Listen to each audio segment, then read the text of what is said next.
Order! Order! You are an incorrigible delinquent at times. Behave yourself, man!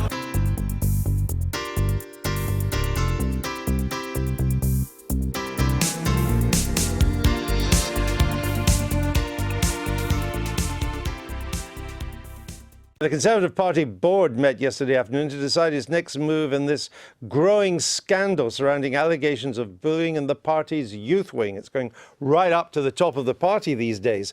At the weekend, the party's former co-chairman, Grant Shapps, he resigned as minister, saying that the buck stopped with him, but lots of Tories don't think that, and it failed to stem criticism of the party's handling of the affair. And now it is the remaining party chairman, Mr. Andrew Feldman, who is in the firing line. Now, let's speak to our deputy political leader, James Landale. James, where are we in this now? I see the Tories have to go to yet another rather more independent inquiry to try and hose this down.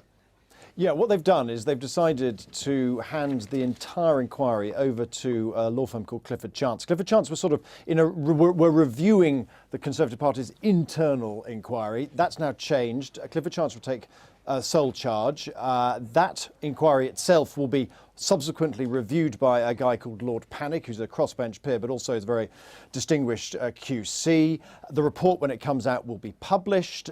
When the board discusses the findings of this report, Lord Feldman and Robert Halfon, who are the chairman and deputy chairman of the Conservative Party, will recuse themselves, to use their language.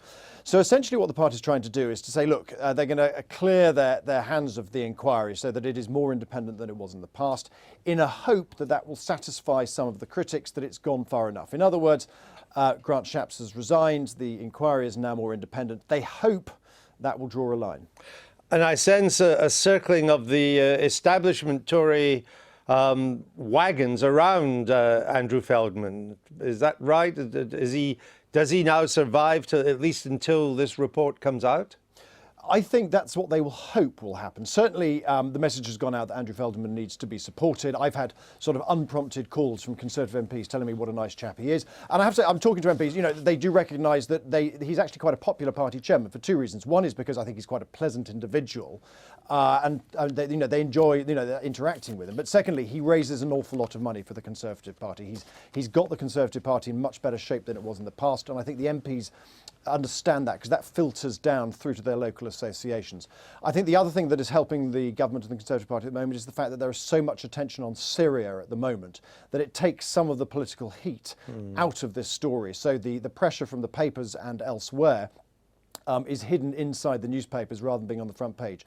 The key question is this, and that is the father of the young Tory activist who died earlier this year, Ray Johnston. Ray Johnston is a man who has already expressed his opinion very strongly that Grant Shapps should resign. He has resigned. He still thinks that Lord Feldman should resign, and I think a lot of papers will take their cue from that, and so I don't think the pressure is over yet. All right, James, thank you very much for that. I've been getting away with it all